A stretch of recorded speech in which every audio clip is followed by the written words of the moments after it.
মানুষ এক সময় শাকিব খানের বরবাদ সিনেমা ভুলে যাবে, কিন্তু আমার গোয়ার কথা ঠিকই মনে রাখবে।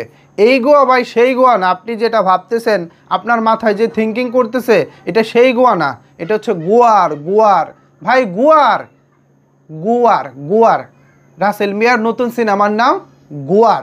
তিনি সম্প্রতি দাবি করেছেন শাকিব খানের বরবাদ সিনেমাটি মানুষ এক সময় ভুলে যাবে, কিন্তু রাসেল মিয়ার গোয়ার কেউ ভুলবেন না।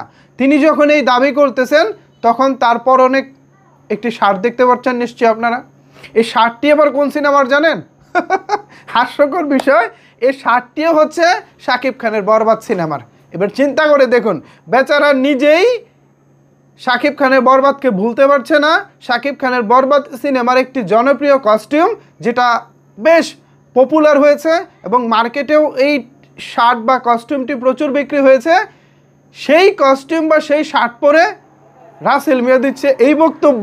ভাই আপনি নিজেই তো ভুলতে পারছেন না, আপনি নিজেই যেখানে ভুলতে পারছেন না শাকিব খানের বরবাদকে, আপনি বরবাদের শার্ট পরে আছেন, কস্টিউম পরে আছেন, সেখানে অন্য মানুষজন, মানে বুঝলাম না ব্যাপারটা। যেটা নিজে মানেন না সেটা অন্যজন করবে বা মানতেছে, এটা আপনি বলেন কি করে? আর শাকিব খানের বরবাদ ভুলে গেছে আপনাকে কে বলেছে? যদি শাকিব খানের বরবাদ মানুষ ভুলেই যেত, সিনেমা তো রিলিজ পেয়েছে প্রায় যদি কম করে হয় 8 থেকে 9 মাস হয়েছে, এখনো পর্যন্ত আপনি বরবাদ নিয়ে কথা বলতেছেন কেন?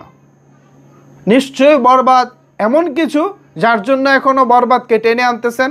আমার মনে হয় বরবাদকে টেনে আনার এখানে অন্য একটি উদ্দেশ্য হচ্ছে আপনি নিজেকে ভাইরাল করবেন। ভাই আপনি ভালো কন্টেন্ট বানান, আপনি ভালো সিনেমা বানান, সিনেমায় ভালো গান রাখেন, পুরো সিনেমাটা কোয়ালিটিফুল করেন, আপনার কন্টেন্ট কথা বলবো ভাই। আপনি মান্না ভাইকে খোঁচা দিবেন, আপনি শাকিব খানকে খোঁচা দিবেন, অমুক তমুককে খোঁচা দিয়ে হলে দর্শক নিতে পারবেন? এভাবে হলে দর্শক নিতে পারবেন না। হলে দর্শক যাবে আপনার ভালো কাজ দেখতে, আপনি ভালো কাজ করেন, কাজের মাধ্যমে দর্শক হলমুখী হবে, আপনার কাজ দেখতে দর্শক সিরিয়াল ধরে লাইন ধরে দাঁড়িয়ে থাকবে। বাট আপনি সেটা করছেন না, আপনি চাচ্ছেন আপনার কন্টেন্টটাকে বিভিন্ন কথার মার পেঁচে ফেলে ভাইরাল করতে।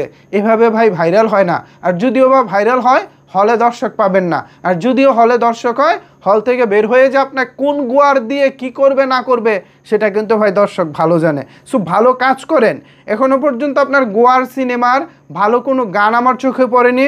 যে ট্রেলার কাটটা করেছেন এটাও মানসম্মত হয়নি। ইভেন আপনি যে সিনেমাটা বানিয়েছেন এটাও যে কতটা মানসম্মত হবে ট্রেলার দেখে আমাদের বোঝা শেষ। যাই হোক, আপনি রাসেল মিয়া চেষ্টা করে যাচ্ছেন।